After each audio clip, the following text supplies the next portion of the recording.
हमारे चैनल की regular update पाने के लिए जल्दी से चैनल को सब्सक्राइब कर दीजिए और हाँ, बेल आइकन दबाना बिल्कुल ना भूलिए। सिमरन सूद मुंबई आई थी बॉलीवुड में हीरोइन बनने के लिए, लेकिन उसके सपनों ने हैवानियत का रूप धारण कर लिया जब वो मिली मशहूर गैंगस्टर विजय पलांडे से। सिमरन सूद को एक्टर और मॉडल बनना था और विजय पलांडे को रातों रात अमीर।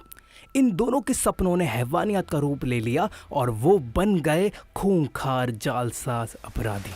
मीडिया में छपी खबरों के अनुसार 1990 के दशक में विजय पलांडे मुंबई के एक बहुत ही मशहूर रेस्टोरेंट में काम करता था। नाम तो था उसका विजय पलांडे, लेकिन सबको उसने अपना नाम करण सूद बताया था। जिस रेस्टोरेंट में विजय पलांडे काम करता था, अक्सर उस रेस्टोरेंट में अमीरों का आना जाना लगा रहता था और उन अमीरों में से एक था अनूप दास। कहा जाता है अनूप दास के पास मर्सिडीज थी और वो कई प्रॉपर्टीज के मालिक थे। उन्हें महंगी महंगी शराब पीने का शौक था। देखते ही देखते विजय और अनूप की गहरी दोस्ती हो जाती है और विजय अपना जाल फैलाना शुरू करता है। वो सिमरन सूद को अपनी बहन बताकर अनूप से मिलवाता है। इस मुलाकात का एक ही मकसद था, अनूप सिमरन के प्यार के जाल में फंस जाए। मासूम अनूप को तो लग रहा था कि उसका दोस्त उसकी भलाई चाहता है, लेकिन वो ये नहीं जानता था कि जिस लड़की को करण और विजय पलांडे अपनी बहन कह रहा था, वो अक्सर उसका इस्तेमाल हनी ट्रैप के लिए करता था। तीनों की दोस्ती गहरी होने लगती है। विजय पलांडे अनूप को अपने जाल में फंसाकर सिमरन और अपने एक और साथी के साथ महाबलेश्वर के लिए निकल पड़ता है, लेकिन महाबलेश्वर पहुंचने से पहले ही अनूप को नशे की गोली देकर बेहोश कर दिया जाता है। विजय पलांडे उसका बेरहमी से कत्ल कर देता है और वही रास्ते में उसकी बॉडी को खाई में फेंक देता है। अनूप दास की हत्या के पीछे विजय पलांडे का सिर्फ एक ही मकसद था, उसकी करोड़ों की प्रॉपर्टी हथियाना। कई दिनों तक अनूप की कोई खबर ना पाकर उसके पिताजी उसे ढूंढते हुए विजय के पास आए। जब अनूप के पिता के सवालों का जवाब विजय के पास नहीं मिला तो अनूप के पिता को विजय पर शक हुआ। विजय ने घबरा कर अनूप के पिता का कत्ल कर डाला। इन बाप बेटे के मर्डर का रहस्य तब खुला जब 1 महीने बाद 2 औरतें एक बैंक पहुंची अनूप के साइन किए हुए चेक को कैश करवाने। इन 2 औरतों में से एक औरत थी सिमरन सूद।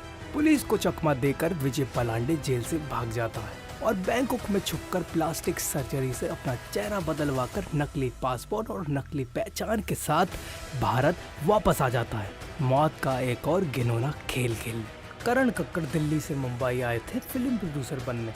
उन्होंने आलीशान सोसाइटी में फ्लाइट किराए पर लिया था, BMW चलाते थे, काफ़ी महंगी लाइफस्टाइल जीते थे और इस लाइफस्टाइल पर नज़र पड़ी सिमरन सूद की।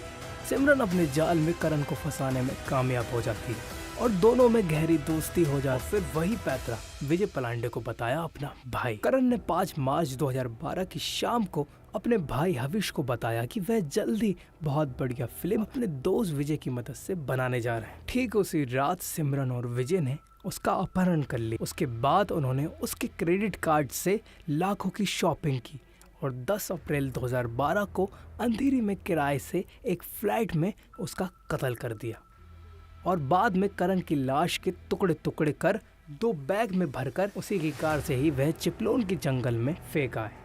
विजय पलांडे और सिमरन सूद का गैंग बढ़ने लगा और इस गैंग में 2 मेंबर और जुड़े, धनविजय शिंदे और मनोज घोष। ये गैंग अक्सर अमीर और अकेले लोगों को अपना शिकार बनाता था, कभी हनी ट्रैप के जाल में फंसाकर तो कभी फिल्म इंडस्ट्री में कनेक्शन का लालच देकर। करण की तरह ही अरुण टिक्को की हत्या भी इन दोनों ने पूरे प्लान के तहत की। अरुण टिक्को का बेटा अनुज टिक्को मुंबई में एक्टर बनने आया हुआ था। अनुज टिक्को के फादर अरुण टिक्को ने अपने बेटे अनुज के नाम पर मुंबई में करोड़ों की प्रॉपर्टी करवा रखी थी। उनकी बदकिस्मती ये थी कि वो टकरा गए सिमरन सूद से। प्रॉपर्टीज हथियाने के लिए इन दोनों ने अपना जाल फैलाया। विजय ने एक जर्मन महिला को अनुज के फ्लैट में ठहरा दिया और धीरे धीरे उस फ्लैट में धनविजय और मनोज को भी ले आया। विजय पलांडे ने अनुज को ड्रग्स की ऐसी लत लगाई कि वो होश में कम नशे में जाता रहे। जो गैंग कहे नशे की धुन में अनुज वही करे। दिल्ली में बैठे अरुण को अपने बेटे के चाल चलन पर शक होने लगा। एक दिन बिना बताए वो अनुज से मिलने मुंबई आ गए।